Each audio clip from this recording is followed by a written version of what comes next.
ברוכות הבאות וברוכים הבאים לפודקאסט שלי, יזמאמא. קוראים לי אילנה ואני מתרגשת לשתף אתכם במסע האישי שלי כיזמת נדל"ן.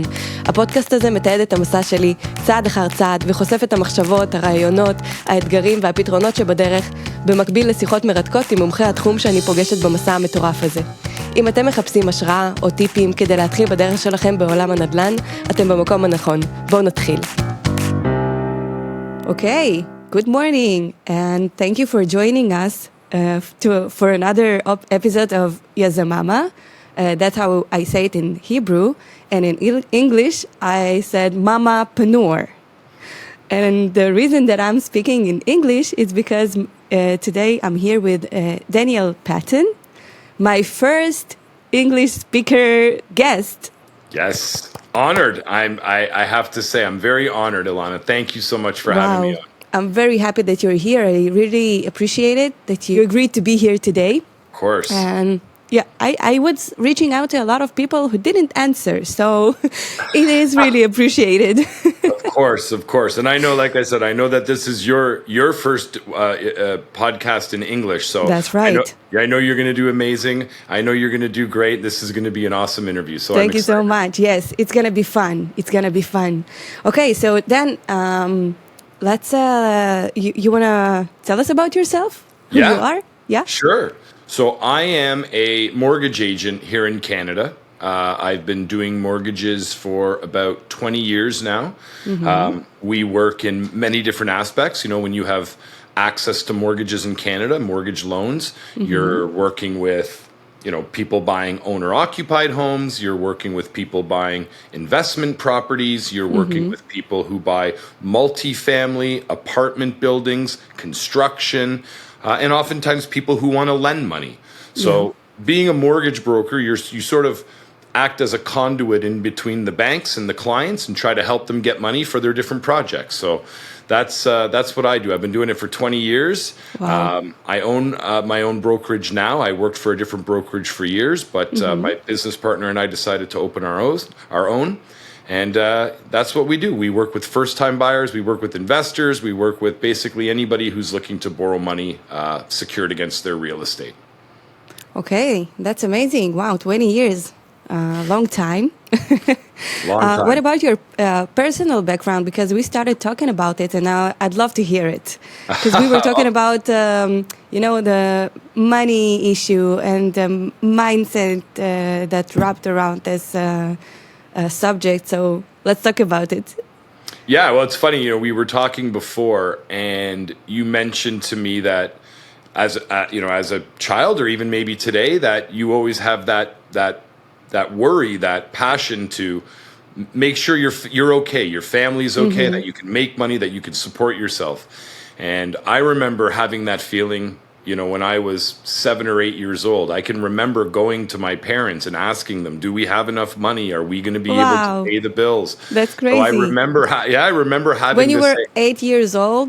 Yeah, 8 or 9 years old. I remember, somewhere around there. I just remember, I don't know what it was. My dad's in finance, and my mom is to some degree in finance as well.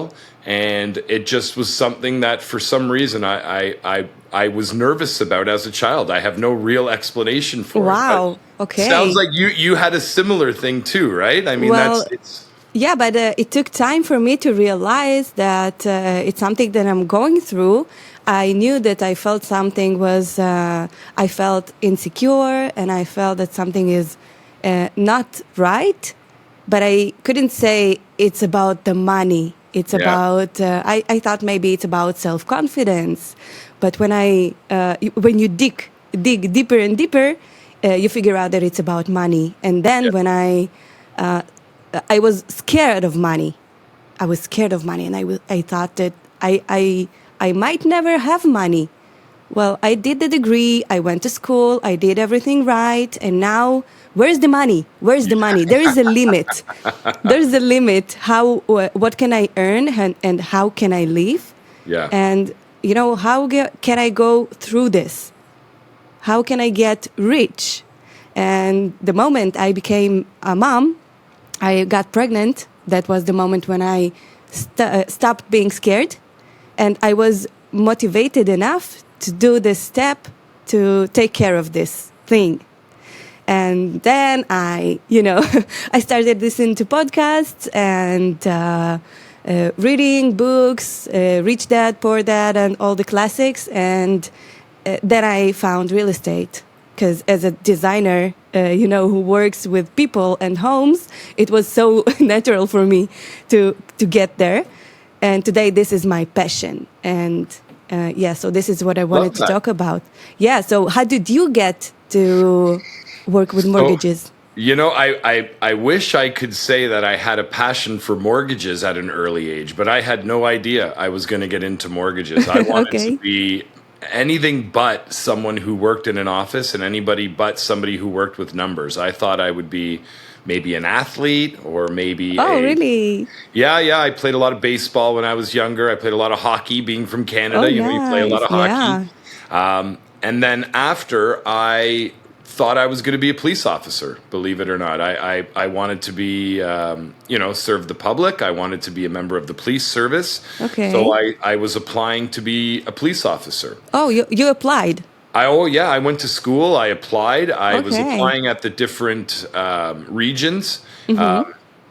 And here at that time, this was 20 years ago, it was very difficult to get hired. Maybe different now, but back then it was very difficult to get hired. And through that hiring process, you get declined, and they encourage you to come back. They really want to see that you have a passion for policing. So, they do it on purpose? Yeah, and that's what they told me. They said, listen, you're probably not going to get hired your first couple times, but you got to keep going back and show that passion, and that's what that's what it takes. Mm-hmm. So I was doing that, and in the middle of me doing that, my best friend, Dave, he was doing mortgages, and he was very successful at mortgages. And him and I had always been really tight growing up. And I was applying to be a police officer. I was working in bars. I was a bartender. Yeah. And, Dave said, why don't you try doing mortgages with me? You have a pretty good salesmanship. You like to talk to people. And I said, I don't know. I hate numbers. I hate math. It was never my strong suit. But I went and sort of worked with him. And, there was no pay at the time. It was just on a strictly commission basis. And I realized pretty quickly that if I took the time that I was putting into the bartending and serving, if I put that time into the mortgage, then I could probably make more money. Like to your point, I make more money doing the mortgages. Okay. So I quit doing the bartending, figured I'd do mortgages for a little bit until I got hired on the police service, and got my first commission check within a couple weeks. It was funny, one of the things I did early was I marketed to. I did a lot of unaddressed ad mail. So I would do like marketing ad mail to people's homes to try to generate business. Maybe you want to consolidate debt, or maybe you're looking at buying a home. I would send these letters to people. Wow. And I thought that would get me my first deal. But my first deal was actually the person I dropped the flyers off to for printing, the person who printed it. He needed a mortgage. That's an amazing story. Right? And he saw my flyers and said, hey, you do mortgages. I just printed all these. Can you help me? Wow. So I helped him get a mortgage and got my first commission check and thought, here we go. It's going to be a fun ride. And that was about 20 years ago.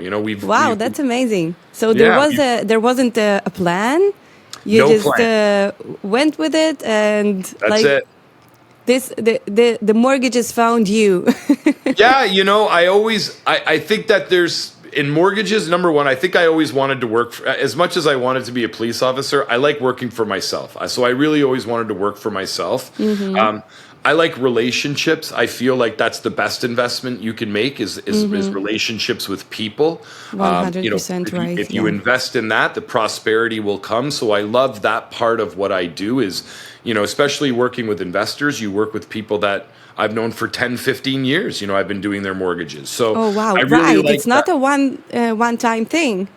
No, definitely no. We get a lot of repeat business. We'll get clients that will buy a property, they'll sell and then buy another one. They'll refer their family. Maybe they want to do private lending or something like that. These are things that, we offer all of our clients. So yeah, you really build a unique bond when you're able to help people make money. That's a very unique bond. And when they trust you with that, it's a big responsibility, but Wow. I love it. That's my passion now. That's very it truly exciting. is. Yeah. Yeah.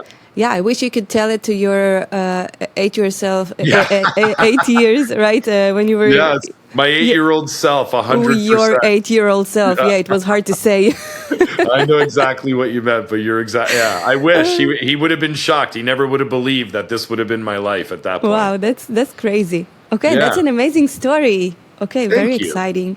Okay. So let's talk a bit about maybe Canadian economy, because most of the people who are listening to these podcasts, they're Israeli. They know about Israeli economy. They know nothing about Canadian economy, and I wonder how is Canada compared to the global economy? Yeah, we typically follow the typical economic trends. We have strong natural resources. We have strong trade partnerships with the U.S. that sort of keep us, in a good economic position. But of course, things like interest rate, shift on commodity pricing like oil. These are things that can cause us to, verge off of the natural global economic. Right now we're strong. We're dealing with, as you may know, on a sort of a micro level of what Canada's dealing with now is we're just coming out of, like a lot of countries, a time where COVID dropped interest rates so much that people spent money, right? They bought houses, they loaded up on debt. I mean, if you give people money, they're going to spend it. And we had a lot of programs come out to help people offset what we thought was a global pandemic. Yeah, during the COVID. Yeah, during COVID, we dropped our interest rates, you know, quickly, significantly. To help people to make money cheaper. That's exactly right. You know, to combat, you know, we want to live in an economy where we want to control things like inflation and unemployment and GDP. These are things we want to keep in control. And interest rates is a powerful tool to do that, because you're right. When you want people to stop spending, you raise interest rates, and that'll stop people over time. It doesn't happen overnight. I mean, it takes months, you know, but you'll stop that eventual spending. And same thing, if you want to keep the economy strong and get money out, then you can create government programs to assist with that, and you can lower interest rates, and lowering interest rates will, you know, spike spending. Right. So okay. That's what we did. In anticipation at the beginning of COVID of an economic shutdown, we very quickly dropped our overnight lending rate. And that's sort of a rate the government determines for the banks to borrow money from each other. It's how we base our prime rate. And prime rate is related to mortgages. Okay. But we dropped that, you know, in a span of 18 months, we dropped that almost 2%. So okay. What was the rate before the COVID? Yeah, we went from a time of borrowing money at about 4% to 4.25% in about 2019, beginning of 2020, to a time where we were borrowing money at 1.49% to 2%. I mean, that's how low the rates got, because we were worried that this economic, shutdown that Canada faced. We had a lot of restrictions during COVID. Yeah, Canada had many more restrictions than any other country. Yeah. Yep. Yeah, and right or wrong, that's just what we faced. We had a lot of businesses shutting down, a lot of small businesses shutting down. So we cut interest rates insanely low. Now, what that did, the effect of that was it really pushed real estate and real estate values up. Because we already suffered a supply and demand shortage here in most of Canada, certainly in the Greater Toronto area. That's where I'm from, and maybe cities like Vancouver and Calgary. Big cities when there are lots of newcomers. Lots of newcomers, that's right. We were already facing a shortfall. So when you start dropping interest rates, we had a massive run on real estate. The values were going up. You couldn't list a house without having 10 to 15 offers. It was madness from 2020 to 2022. Of course I can see it. I would be one of these people. Right. Yeah. So, and back then, anyone could buy a house, even if I'm not a citizen? No, so there were some restrictions. I mean, we have a foreign buyer tax now, so you know we welcome foreign buyers, but there's a tax, that comes with that. And that tax was here before the COVID. Yeah, tax was here before COVID. Yes, the tax was here before. So that's basically what happened. You make the money cheap, everybody spends it. The housing market went crazy. Inflation went crazy because people were spending to the point where we peaked in mid 2022 at over 8% CPI inflation. Now, a healthy Canadian economy sits at about 2%. Okay. So we went from 2% inflation up over 8%. That's very concerning because that can lead to higher unemployment, a shrinkage of GDP. Right. So to battle just a word about GDP to people who don't speak English. I'm sorry, GDP stands for gross domestic profit. That's how we as an economy measure ourselves growing, growing as an economy. All right. So to combat the fight against inflation that we had, inflation getting high, we had to stop people from spending. Right. So the rates went up. So from 2022 till last year, we saw nothing but interest rate increases. And that caused, obviously, a lot of people who had mortgages coming up for renewals, a lot of people who had spent money on debt, they costs had gone up so much that it's causing now this higher unemployment that we're seeing, less, you can measure a recession. They say to measure a recession is 2 consecutive quarters of negative GDP. Gross domestic profit. It's negative. It's shrinking. That's the definition of a recession. Yes. Well, I don't think we've seen 2 consecutive, but we've certainly seen 2 in the last, 8 months of reporting. We're seeing that drop of GDP. So our economy's in it. Listen, we have, depending on who you support, we have a strong government, system in place. Real estate market is still very strong here. Like anything, it's very location dependent. And we're starting to come back to a more normal interest rate side of things. It is dropping down. It's definitely, we're back to 2019 levels of interest rates. So we were normal markets around 4% to 4.25% for a 5-year fixed rate. It's still not that much, I gotta say. Well, in history, it's not. We went all the way down to 2, then we went all the way up to 6, and now we're back somewhere around 4%. Now, the housing market hasn't come back fully yet, but the anticipation as we move more towards spring, as interest rates, potentially continue to drop, we're facing the threat of a trade war with our neighbor down south. These are things that could cause interest rates, believe it or not, to continue to come down. Of course. Okay. Yeah, it could affect the interest rates and, of course, the real estate market. Interest rates drives everything here with real estate. If interest rates are too high, the real estate will be cold. If interest rates come down, the real estate will be hot. And if interest rates stay level, then we'll have a consistent market. And that's what we aim for, consistency. We don't want these giant spikes and dips. We want consistency. Of course. We all want this to be in a certain level of, something familiar that you can work with for a long period of time. But as someone who comes from Israel, it's not always COVID. We have lots of other events that affect the economy. Yes. And you never know, you never know. And people who were able to, so the interest rates in Israel, they were 0.01% for so many years. And then at one point, a couple of months, it became so high, around 6%. And that's when we are today. So people are not able to hold mortgages and hold houses. And it is a problem today in Israel to buy a house. It's almost impossible. Very tough here as well. The qualifying here is very tough to buy, especially if you're a first-time home buyer and you're looking to buy. You have to have significant, income and down payment to qualify these days. So how do people deal with this?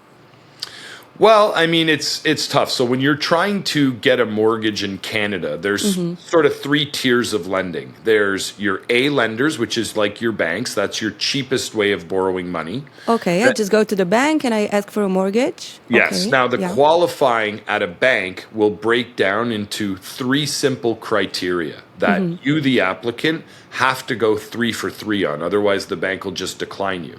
And here's the criteria. 1, you have to have the minimum down payment, and it has to be coming from an acceptable source. So, acceptable source is your job? Yeah, it could be like your bank account. It could be investment accounts. It could be a gift from a family from another country. These are things that are acceptable. Not acceptable down payment would be borrowed money off of a credit card, cash. If you had a bag of cash that you walked into the lawyer, they will ask a question. We're going to ask questions on that. You can't use bars of gold as down payment. So the banks want to see where the down payment's coming from. Okay. Now, typically here you can buy with 5% down. The minimum is 5% down. Okay. For 5%. Everybody? Yeah, for everybody. As long as your intention is to own or occupy the property, you can buy at 5% down. Now, there's a little caveat to that. If you're buying above a $500,000 purchase price, then you have to put 10% down on the amount above 500. So you can do 5% on 500, 10% on the amount above that, all the way up to $1.5 million. Okay, that's a big scale. Big scale. So that's for the minimum down payment. Now, the second thing the banks are looking at in order to qualify you would be credit. You have to have strong credit if you want to borrow money from the banks. Credit the banks score. will look at that. That's a pretty easy one. If you have good credit, then you shouldn't have a problem. Yeah, okay. Now, the third, by the way, again, to compare to Israel, credit score doesn't say too much about you. And here in Canada, it's something that defines you as a financial person who uses financials. Yes. So maybe you can say something about the credit score. How do we use it? How do we keep it high? Yeah, very important. So really good. I'm glad you stopped me because credit here, you're right. Credit is essentially how a bank sees you as a borrower and if you miss payments. So here in Canada, if you have credit cards, if you have cell phones, sometimes you can go to a store and get a loan for furniture, things like this. These are all things that will now report to your credit bureau. And your credit bureau will show if you have late payments on these accounts. It will show if some of these accounts, maybe you had a credit card or a phone bill that you didn't know about and it's gone to collection. These are things that will show on a credit bureau. If the bank sees your credit and they see that you have derogatories, missed payments, late payments, that can absolutely be a reason why a bank would say no to the loan and decline you. So credit is very, very important. Your car loan, your cell phone, your mortgages, your credit cards. I have to pay everything on time. If I do it automatically, is it possible? Pardon me? If I do it automatically, I mean. Yeah, you could do it automatically. It's and keeping the payments on time is one of the biggest things you can do is making those minimum payments. But also one other thing that affects your credit here in Canada that not everybody knows is if you carry the balance close to the limit, that can impact your score. So if you have a limit of $5,000 and your balance is $5,000, that alone can start to drop your credit. So you want to try to keep the balance is at about 50% utilization to the limits and maintain the minimum payments. That's the two biggest things you can do. Okay, so I should have more money than the minimum I need to have. That's right. Okay. That's right. Yeah, that's important. The third and usually toughest part of qualifying for a mortgage from a bank is something called debt servicing. And that's where the bank looks at your income and how they interpret your income. We can get income from different sources here. You could have employment income, you could have child support income, you could have alimony, you could have, any of these things.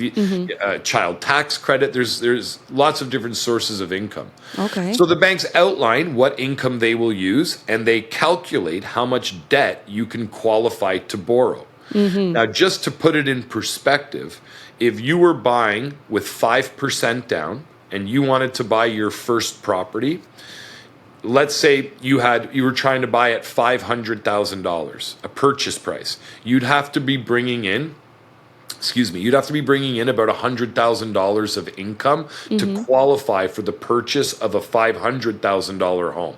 It's about 5x your income, assuming there's no other debt on the application. Okay. Now that's tough because especially in the Ontario and the GTA, it's not easy to find $500,000 properties. It's very hard. Very difficult. So if you're lucky enough to be making $100,000 a year, because that's a high income. The median price is like around maybe 800, right? Yeah, in the GTA, depending on where you're looking, but certainly in like Southern Ontario and the Toronto area. I keep saying GTA. That stands for Greater Toronto Area. Right. And that takes into consideration Toronto and the outlining cities around there. So that's, you're probably close to $1 million now for average. It's not cheap here. So it's not cheap. Yeah, so people find co-signers, they find family members, they try to find ways to come up with more down payment. They try to find people to purchase with, maybe people that they're in a similar situation. They can only qualify for $400,000 on their own, and they have a friend who can qualify at $400,000. And they're buying a property together? Yeah, and they might buy a property together. People will buy properties to live in one unit. That's a big thing here. They call multifamily duplexes and triplexes, where you can live in one unit and rent out the other one to help offset some of your costs. But it's very difficult. It's very difficult to qualify for a mortgage loan here. Oh, wow. And if you come to the bank as a person, not as a business, okay? You want to buy a house, and you're showing them that you're buying a house that you'll be able to rent one of the units, and there's a potential for you in the future to pay the mortgage. Will it be possible to get the mortgage, or the bank doesn't allow it? So, no, good question. Like So the question you're asking really comes back to this debt service question, right? If there's a rental unit in the home I'm trying to buy, will the bank consider that as rental income and help me and will that help me qualify?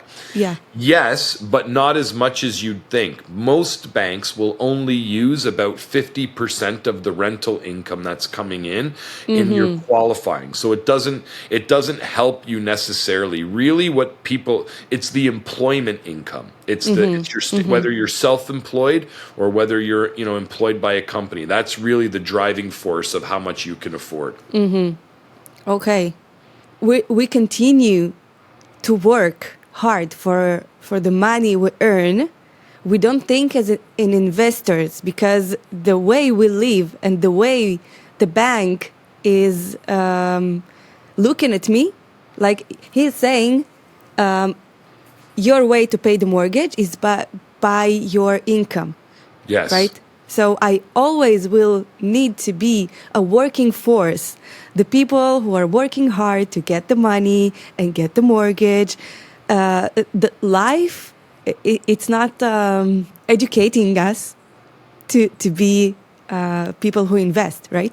I agree. And you nailed it, because I didn't nail the sentence, but you nailed the idea. The point. You nailed the idea, and that's what matters. Yeah. But you're right, because the point that I guess I'm emphasizing and that you is the banks are difficult to borrow money from. The banks are there to provide a service, but here in Canada, it's not like the banks are out there advertising to investors to go and buy investment properties. You don't see that. The banks are rigid. They look at mortgages as more of one of the product they can offer a client over the lifetime of business. Right. Right? So the banks here want your lifetime of business, and a mortgage is just a part of that. And if you fit the qualifying and you fit the outlining rules of a bank, then you can borrow money from them. Now, what do you do? What do you do if the bank says no? If the bank says no, then where can you go? Well, there's alternate lenders. There's alternate lenders that provide lending to people who maybe don't fit in your traditional banking mold, right? The bank wants you to be working full time. They want you to have good credit. They want you to have the minimum down. Well, the B lender, they're big on the minimum down payment, but they have a bit more flexibility when it comes to credit. They have a bit more flexibility when it comes to income. So B lenders, or Alt A, they call it. A lending is like your banks. B lending would be the alternate. They exist for people who maybe are looking for a little bit more common sense type lending. Bit more expensive. And then if they say no, there's a third tier of lending, and that's your private lenders. And your private lenders are basically people like you or me that maybe have the funds available and they're looking to lend it out to people who need it for different reasons. Now, that's your most expensive sort of way. Rates are higher. Money. Rates are the highest, the fees are the highest, but it comes with, well, it depends. You could get anywhere from 8 to 12%, sometimes higher. But the idea of that lending is it shifts away from the borrower. Private lending looks more at the property that you're borrowing against. The potential of the property and not you as a lender. That's right. They have to assume that your credit's bad, that you don't have the money to pay them back. Like, that's how a private lender will look at your deal.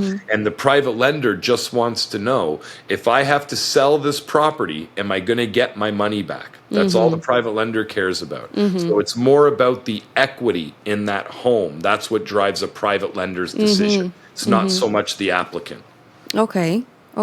So these are the three options. What about the CMHC? What about this? So CMHC is okay. So when you're buying a property in Canada, there's a distinct difference between buying with less than 20% down and buying with 20% down or more.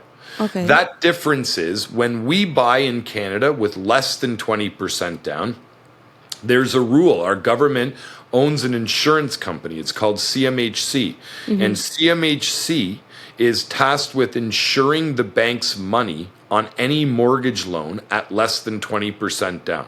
Now, this is called default insurance. It doesn't cover the buyer. It covers the bank in case there's a default on the mortgage. And if the bank had to sell the house, they would get their money back if it's sold under value. So that's an insurance for the bank, not for the private person. Correct. So CMHC works like this. If you were buying a $500,000 house with 5% down, you'd have to put $25,000 down. That means, in theory, the bank's lending you $475,000, right? You bought at 500, put 25 grand down, we're borrowing 475. Well, before the bank is allowed to give us that $475,000, they have to go and get CMHC insurance on it, and that's the insurance that protects the bank. So the bank will then go to the insurer. The insurer, if you're buying at 5% down, typically it's a 4% insurance premium that gets added to your mortgage balance. So if you had a mortgage of $475, they're going to add 4% on top of the $475, which is about 16, 17 grand. That gets added to the mortgage, and your mortgage payment starts closer to $493 now. Because you bought, then you paid the insurance that gets added to the mortgage. Now your mortgage balance is $493 on the day of closing, and you have the insurance in place. Okay, and of course we pay it, not the bank. That exactly right. The bank doesn't pay that; they add it onto the mortgage. Exactly right. But it's a good thing that there is an insurance, and there's a regulation about for this kind of loan.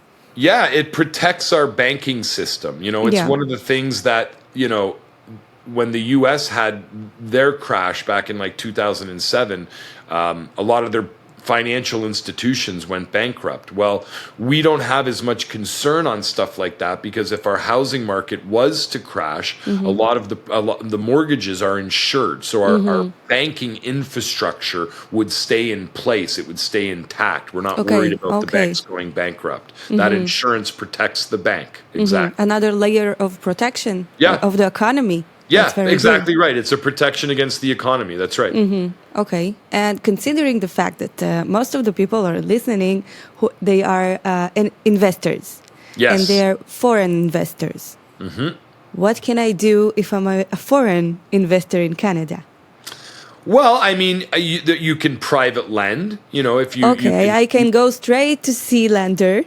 Yeah, you could. Well, no, I'm saying they could be private lenders. They don't have to borrow from a C lender. They could be the C lender and lend. They could be a C lender. Okay, I do it through some kind of a program, or what's the platform for that? Yeah, well, that's private lending. You know, that's just basically private lending. You know, you're lending on real estate. So in order to find someone to loan the money to, I need to go to who I talk to? People like myself, mortgage brokers, because I'm a point of contact for people looking to borrow money. So I have a lot of private lenders that come to us and want to lend out their money, and we'll look at different deals and we'll analyze and we'll lend the money out. So that's one way a foreign investor can How risky is that? You know, because well, anything's risky, and really it's a good question because you really have to trust the source. You have to trust the person who's lending your money. If I have private lenders coming to me wanting to lend their money, then most of the responsibility is on me. Right. I encourage the client to do their own research, to understand private lending. It's very important to me that the clients do that. But yeah, I mean, the responsibility really comes on the person who's lending the money. Yeah. If you're somebody who's looking to lend and you want access to deals, you're going to look for people like myself, maybe lawyers, maybe accountants, people that have access to people who are needing money. And then you got to trust that source as someone who's vetting the deals. Okay, there is no a site or something I can put my details and they will call me back. Not. Okay, I should do some work by myself. Yeah. Okay, and we see people buying too. I mean, we see people buying the foreign buyer tax. If you have family here in Canada, well, then maybe there's a way we see people buying through family, and maybe they're moving money from their countries here, and their family members who live here are purchasing properties in their name. That's ways that you can grow your portfolio here as well.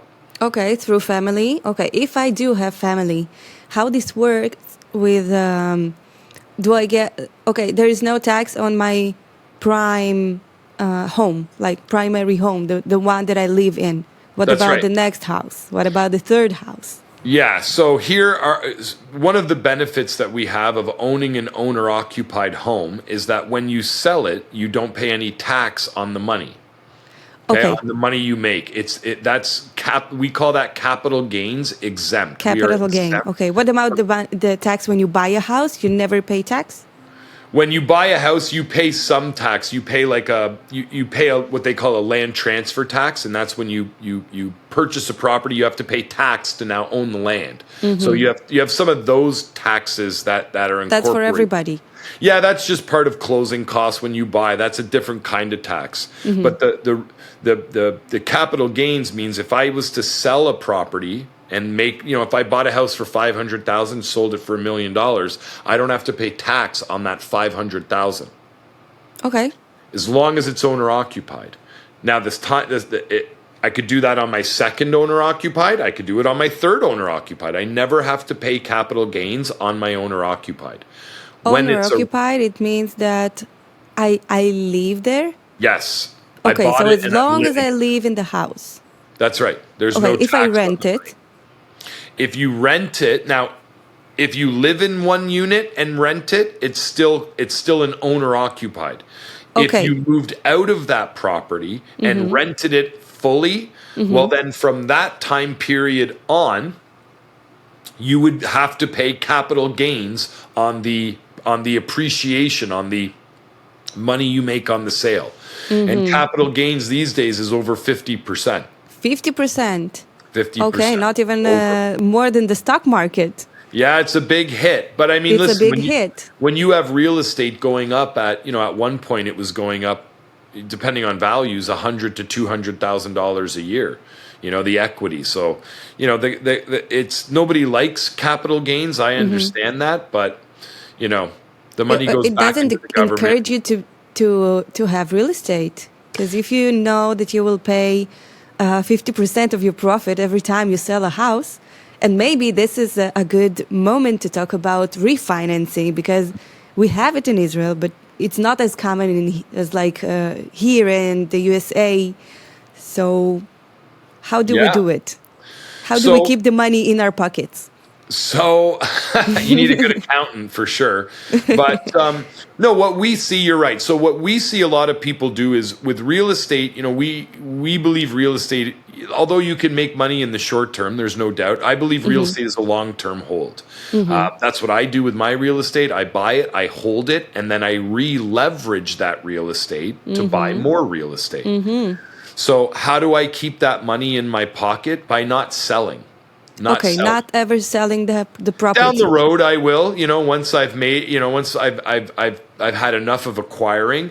But for now, I don't just use my properties as a way to cash flow, meaning like the rent covers the payment. But I use my properties as a tool to access money from them, so I can go and buy other properties. And that's very common here. When you borrow money from a rental property to go, or even from your owner occupied, you can write off the interest, which means you get a tax break on the borrowed money you use to go and buy real estate. Okay. So although you get hit on the back end when you sell it, at that point, if I don't plan on selling for 15 to 20 years, at that point, I will have made enough money that to me, I'll pay the capital gains because it'll dwarf what I was able to accumulate by using that house as a vehicle to buy more assets. Okay. How much money can you get out of a house?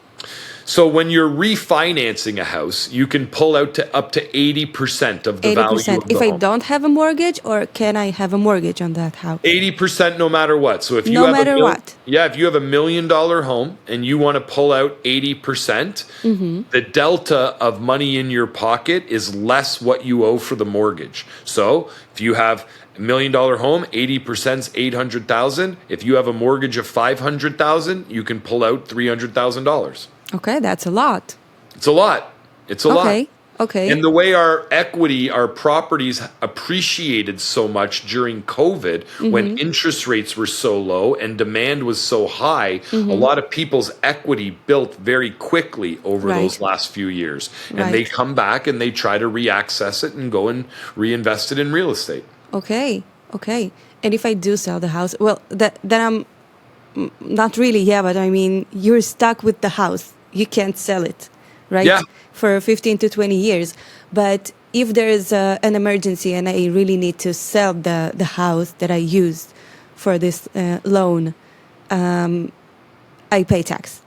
Yes, you'd pay the tax on it. Yep. Okay. But as long as I keep this wheel going, I can do it with again and again and again. Is there a limit of how many houses I can refinance? Well, the banks might have a limit on how many mortgages they'll give you. Depending on the bank here, some will only allow you to have 5, some might allow you to have 10. So the limitation isn't from a federal perspective or a government perspective. The limitation would only just be from the bank and their rules. Yeah. Okay. Can I go to another bank and ask Definitely. for a loan? That's one of the reasons why people use someone like myself as a mortgage broker. Because they're not just going to one bank. They come to me, and my job is to go to all the different banks. That's what a mortgage broker does. I shop it around. I work with all of the big banks. Okay. But you do consider their financial situation and the fact you're checking that they can handle it for Yeah, basically, if we have a client come to us and they want to qualify for a rental property or something, the job of a mortgage broker like me would be to collect their information, run their numbers. Part of our job as brokers is to know all the different rules at the different banks. They're not all created equal. Different banks have different rules. Different banks want different documents. Right. So my job's to make it super easy, be the one-stop shop so that I can take the client's information, process it, and then figure out which lender is best for them. Who's going to give them the money. Okay. That's good. That's amazing. Yeah. That's a very important job. Yeah. So people can have wealth from investing in real estate, even if you start with a small property and you buy what you can afford, maybe not in the GTA area, and you go further, you go to the north, and because it's expanding, right? I see, for example, if I look at Barrie, it's a city, maybe an hour away drive from Toronto, right? And maybe 10 years ago, it was a small town, and today is a large city, and a lot of people live there. So the GTA is expanding. Definitely. So maybe that's how we should look at this for the long term. And maybe for my Canadian friends who live here, okay, we have a working visa, okay, for 3 years. They don't have a PR yet. They sold their properties in Israel, and today they're not able, they are able to buy a property, but they will pay 25% tax. So they want to avoid it, and they're waiting for the moment when they'll have a PR. Yep. I'd like to ask you about what do you think about rent-to-own program? It can be effective. Rent-to-own it would be good for people who are looking to, who maybe can't qualify today for whatever reason. Maybe there's a delay on their PR, or maybe there's, it can be absolutely helpful to people like that. So rent to own obviously is, you're going to pay a little bit of a higher rent than what you normally would. Right. But the benefit let's talk about the system for a moment. Yeah. The system of a rent to own means I'm going to agree to rent Ilana's home for, let's say, 3 years. We're going to have a contract. I'm going to give her a deposit up front, and we're going to enter into a contract that says in 3 years from now, Ilana's going to allow me the opportunity to buy her house. And I'm giving her a deposit up front on that, and she's going to charge me a slightly higher rent than what would normally be charged. Right. Part of that rent goes towards a credit,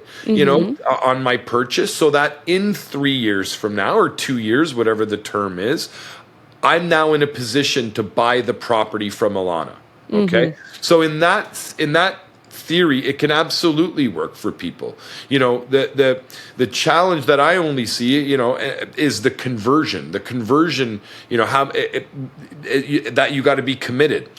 So, and what I mean by that is, we work a lot in rent to own. And I work a lot with tenants who want to make sure they're going to have the ability to qualify to buy this property in 3 years from now. So we work with those clients and help prepare them to get in a position to buy. But that's the key in my mind. The owning a rent to own is a great idea. If you're buying a rent to own and you want to rent it to somebody and then cash out in a few years, great. I mean, it's sort of quicker money. You're in and out and you can move it to another property. But if you are, if you're the borrower, I mean, if you're the renter trying to convert, you really have to be focused and make sure that you can qualify when the contract's up. So I do, because otherwise you were paying all this time and it's gone. You forfeit Money's it all. gone. That's right. If I don't qualify to buy Ilana's house in 3 years from now, you keep the deposit I gave you and you keep all the rent, and I'm out of luck. So it's good. It can be super helpful. It's just important to understand what the renter needs to do to be able to buy. And as long as they're willing to take those steps, it can be great. Okay, and the contract is saying, like, the price that you agree on, is it higher than it is right now? Is it looking on...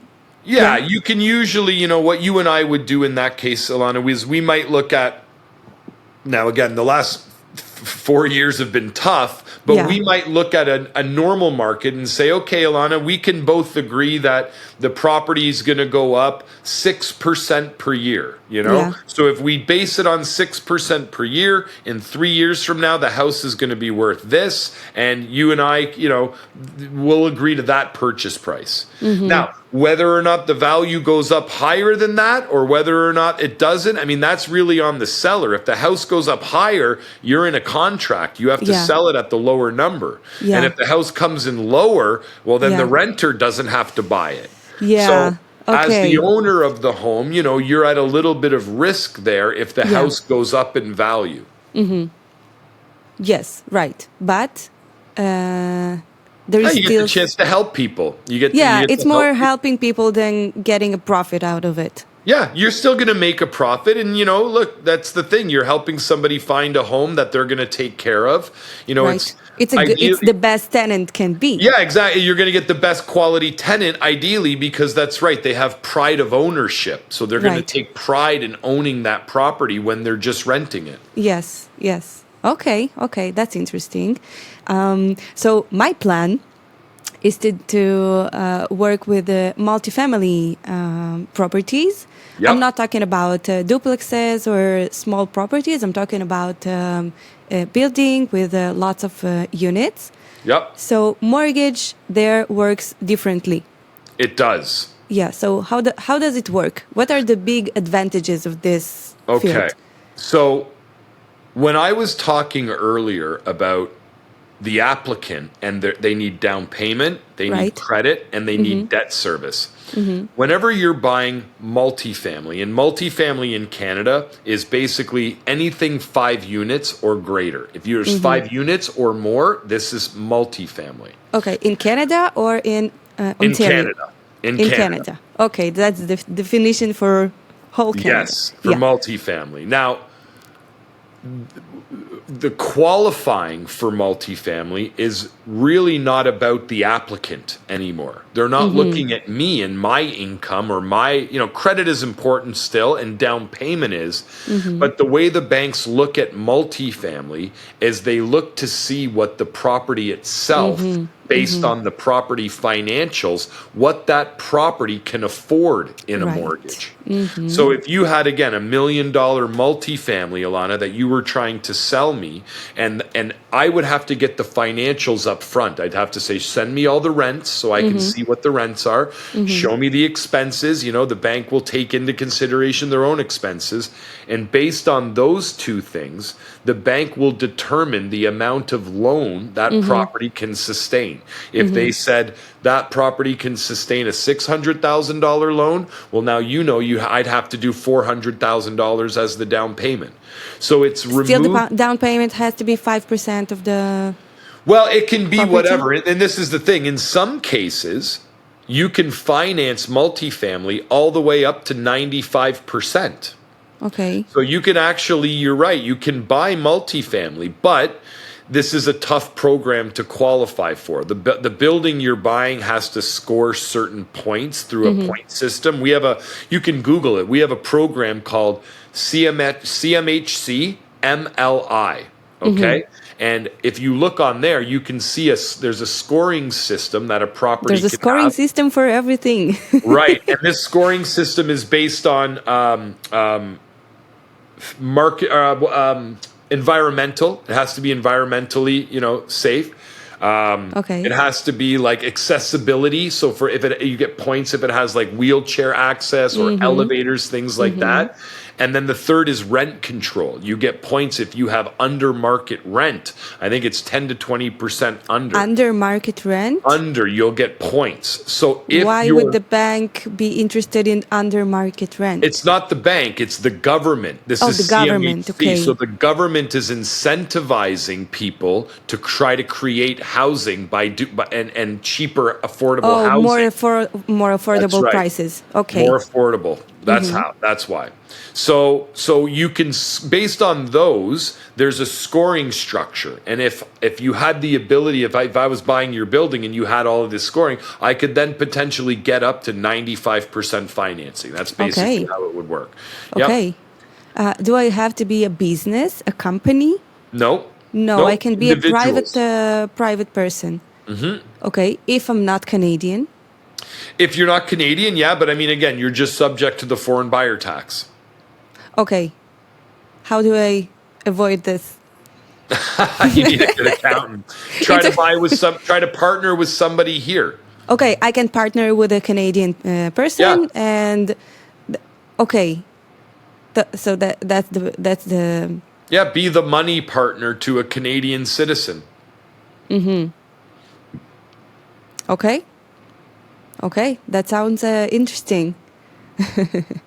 What is we talked about the maximum financing that you can get for multifamily project. I think that we went pretty much through all the subjects that I was interested to talk about. You did great. You killed it. Yeah, thank you. Wow. You did great. It was great, Daniel. Really, I'm so happy that you're here. Thank you so much for your time, really. It was a pleasure. And honestly, it was an honor to be a part of your first English broadcast. Thank you so much. Yeah, first project, one of, many more. Yeah. We're not done yet. Two last questions.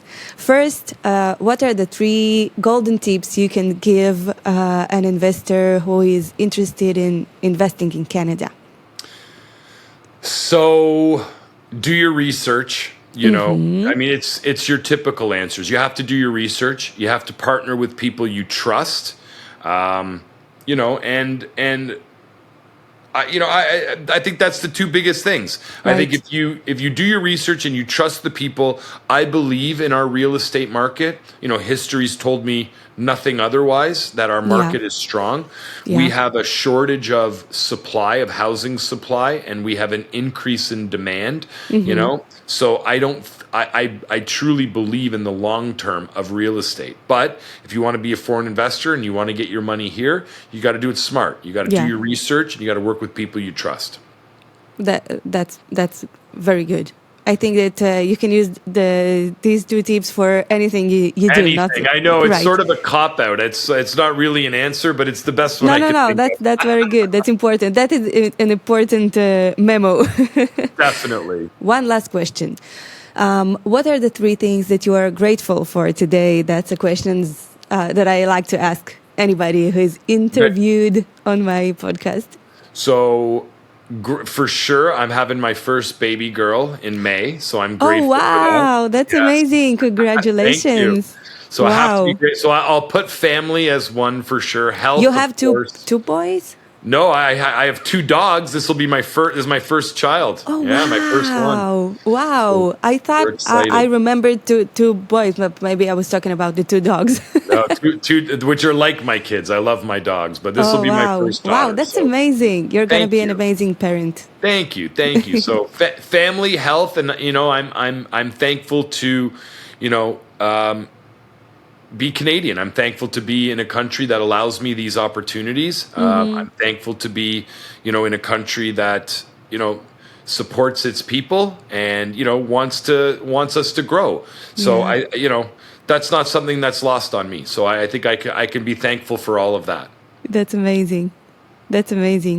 Dan, thank you so much for being here today. Thank you so much for spending some time with me. I'm sure that, as I said, it's a long-term relationship, and I was charmed from the first moment I saw you. You're so sweet. Well, I appreciate it, Alana. Honestly, truly, thank you for having me on, and thank you to your audience for taking an interest. Yeah, thank you so much, guys. If someone is listening and you're interested in investing in Canada, you can reach out to me. You can reach out to Dan. I will put your info here on this episode. And thank you very much, and have a pleasant day. Thank you, Alana. Have a great one. Bye, Thank you everybody. very much.